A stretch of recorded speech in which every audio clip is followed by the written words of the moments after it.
Assalamualaikum warahmatullahi wabarakatuh. Salam reformasi, dan hari ini saya sekali lagi bersama dengan Ustaz Hakim Ramli dalam segmen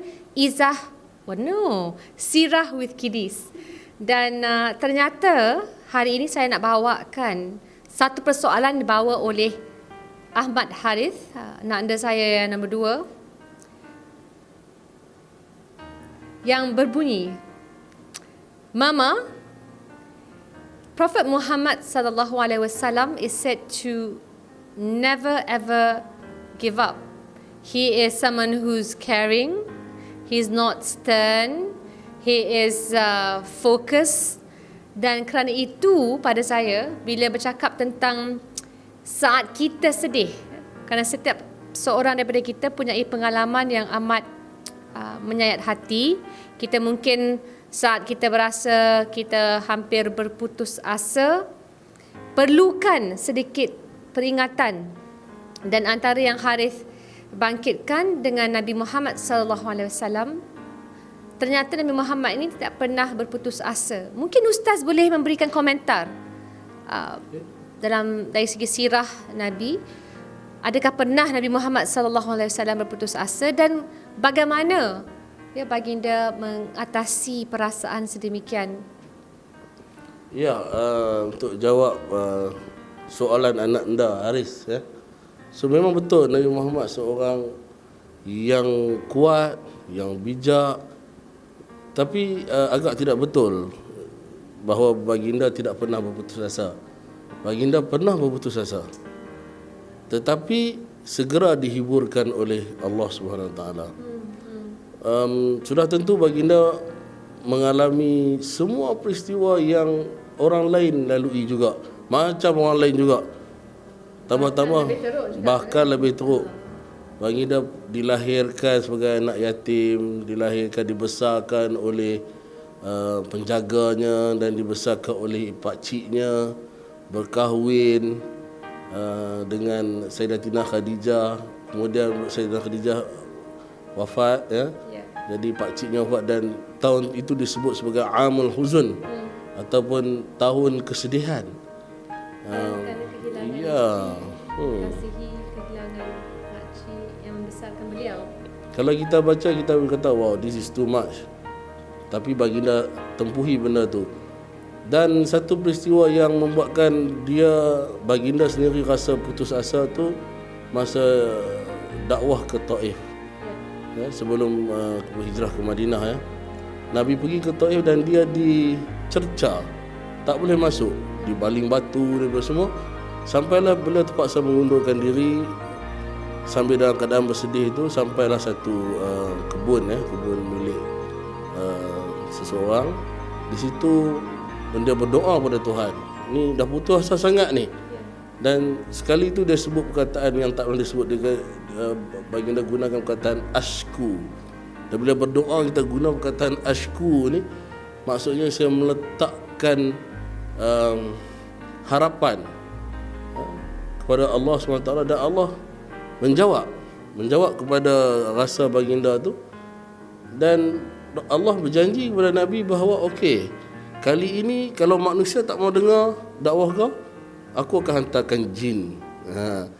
Jadi dalam surah jin tu diceritakan kisah tu, datanglah gerombolan jin dan masuk Islam, dan itulah nak bagi baginda Rasulullah SAW pulih daripada kedukacitaannya itulah.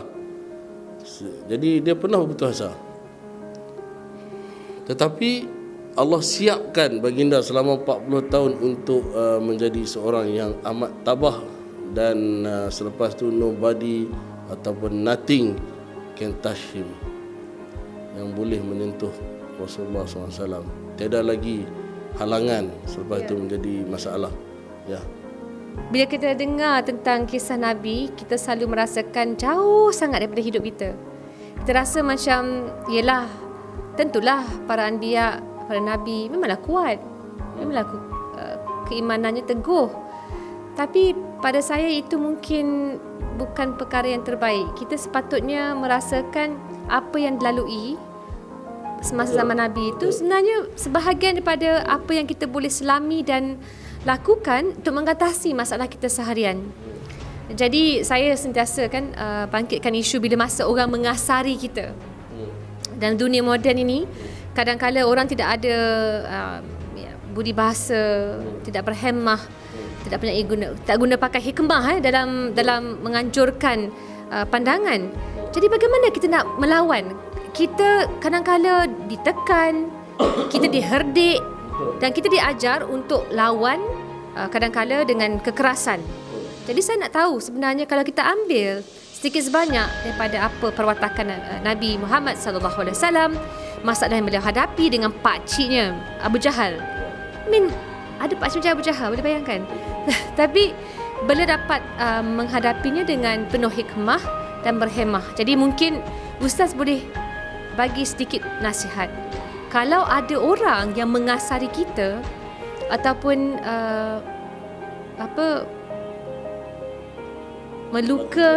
melukakan hati kita, apakah mencerca kita ataupun di belakang kita, menikam kita daripada belakang, kalau terma je lah kan. Apakah yang sepatutnya kita buat? Bagaimana kita nak rasakan apa yang dibuat oleh Rasulullah sallallahu alaihi wasallam dulu ada kesan pada kehidupan kita seharian dan mampu untuk bantu kita mengatasi masalah yang kita hadapi? Betul. Okey, saya cerita sedikit pasal baru ni dalam berita mengatakan Queen Elizabeth adalah berketurunan Rasulullah SAW. Ya, baru ni dalam mana keluar. Jadi orang tanya macam mana ni Queen Elizabeth keturunan Rasulullah? Saya kata kenapa? Dia kata jangan kata-kata pelik-pelik dekat Queen Elizabeth. Saya kata kenapa? Sedangkan babi sebut tadi Abu Jahal, Abu Lahab pun pakcik juga kan. Jadi tak semua keturunan Rasulullah tu baik-baik. Kalau dia jahat, tetap jahat lah. Jadi setengah orang punya nak mengangkat suatu keturunan Rasulullah ni sampai minta orang mendewa-dewakannya. Itu memang tak tepat. Yang kedua, bagaimana Rasulullah menjalani hidup seharian dengan masyarakat. Ini penting. Dalam Quran disebut dah, kita selalu dengar bil hikmah wa mau'izati hasanah wajadilu billati hiya ahsan. Ini cara kita berurusan dengan masyarakat. Kita menggunakan hikmah. Hikmah itu wisdom lah. Wajadilu billati wal mau'izati hasanah. Kita bagi perkara yang baik, janji-janji yang betul-betul datang daripada hati kita, datang dari kemampuan kita. Wajadiluhum billati hiya ahsan. Kita bermujadalah. Mujadalah ni kalau kita nak berdebat atau kita nak membentukkan fikiran dengan perkara yang elok-elok lah. Billati hiya ahsan. Itu tak elok lah tu. Habis apa respon kita? Yang ni yang menarik. Yang ni saya cuba mengamati sirah Rasulullah. Setengah orang dia melihat sirah Rasulullah ni penuh dengan keseriusan. Kalau nak jadi macam Rasul mesti kena warak, kena alim, kena tak boleh itu, ini zikir lah, bukan. Kita nak mengkaji tentang Rasulullah, sirah Rasulullah. Kita kaji tentang sahabat-sahabat dalam perang Badar. Nama dia kita dapat 300 orang ni. Kita tengok seorang-seorang, kita tengok apa perwatakan ni. Kita buka kitab Rijal wa Halal Rasul, kita buka kitab-kitab yang berkaitan dengan sirah Rasulullah. Kita dapati bahawa Nabi menjalani hidup dia di Madinah, di Mekah macam biasa. Macam kita hari ni, tak jauh beza. Kita lihat sahabat-sahabat ni macam-macam orang, berbagai golongan, berbagai karakter ada. Umar dengannya terkenal sebagai bengisnya. Kita terkenal lagi dengan ada yang betul-betul warak, ialah kita letak ke tengah lah benda tu kan. Tetapi ada yang kalau orang Kedah kata loklak, baby. Loklak, dia prank sana, dia prank sini. Ada 2 orang yang saya dapat kesan. Seorang namanya Nuaiman Al-Ansari, yang seorang lagi namanya Amru bin Al-As. Okey. Mereka ni hidup kerja dia buat tiap hari ni buat prank je dekat zaman Rasulullah ni. Dan yang menariknya bagaimana Rasulullah melayan mereka. Sebagai orang perang daripada perang Badar, orang yang bukan calang-calang, mereka terlibat dalam perang Badar. Tapi mereka ni dengan sifat loklaknya itu, Nabi bertoleransi. Nabi toleransi.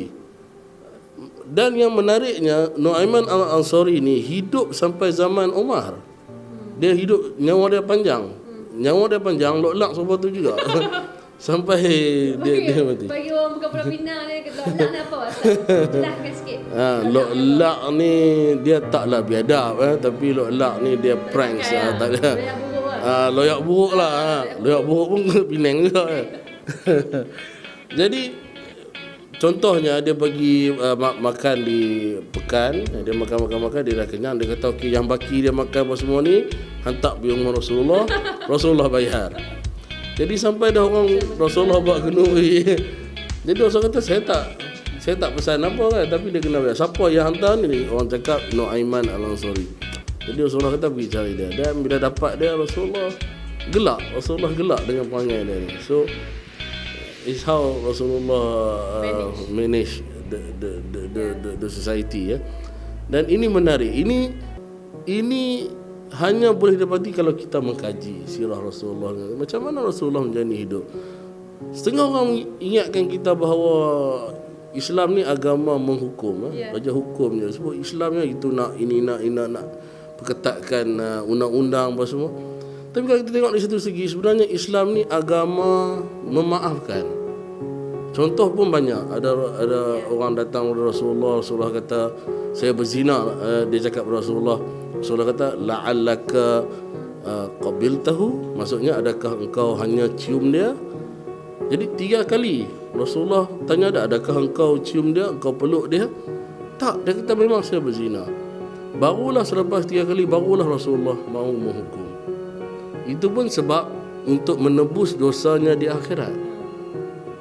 Bukannya kerana nak menghukum dia, kerana nak meringankan beban dia nanti di akhirat. Jadi saya melihat keseluruhan ini, Wabi, sebagai tanda bahawa Islam ni bukan agama menghukum. Islam ini agama rahmah, agama ramah dan rahmah. Berbeza. Islam agama hikmah, agama mau'izatul hasanah, agama mujadalah billati hiya ahsan, dan agama rahmah lil alamin. Jadi terima kasih Ustaz. Saya berharap kerana itu bila masa kita merasakan kita ini umat muslimin, kita muslimin muslimat, kita harus terus hidup dengan kayu ukur yang sangat tinggi. Kita jangan anggap semata-mata kita ini umat Islam, maka segala yang kita lakukan itu memang lebih baik daripada orang biasa. Sedangkan harapan itu lebih menggunung diletakkan kepada kita. Dan saya bertemu ramai orang yang pada saya yang paling memberi kesan dalam hidup saya adalah mereka yang punya belas ihsan yang sangat tinggi. Betul. We forgive others even though it's so difficult. You know, sorry is the hardest word. Cik. Ray Charles. Zaman mana ni Ustaz? Dan Elton John. Okay, alright. Saya suka bila Wabi sebut tentang ihsan, ihsan. Sebab dalam Quran kita parti keadilan, keadilan disebut bil adli. Dalam Quran perkataan adil itu datang dalam istilah bil adli. Tapi yang menariknya selepas bil adli itu sentiasa ada perkataan wal ihsan. Bil adli wal ihsan. Jadi keadilan nak urut panjang sangatlah. Parti keadilan dan ihsan panjang sangat kan. Jadi sebenarnya keadilan itu ialah dengan ihsan lah.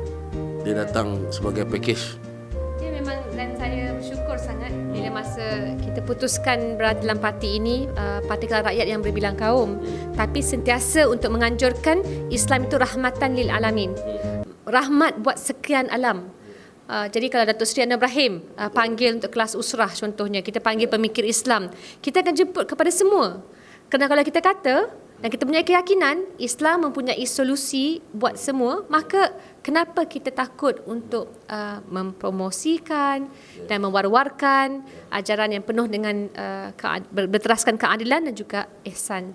Jadi saya berharap dalam konteks menjelang 2018 kita teruskan dengan semangat kita berdakwah dengan niat untuk menjadi manusia yang terbaik di zaman kita, because being good is being Islamic.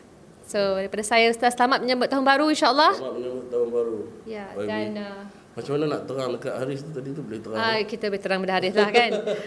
Pasal saya bimbang bila dia kena bully dan sebagainya ada. Kita akan pergi segmen bully seterusnya dalam Sirah with Kiddies. Terima kasih semua. Terima kasih semua. Selamat tahun baru.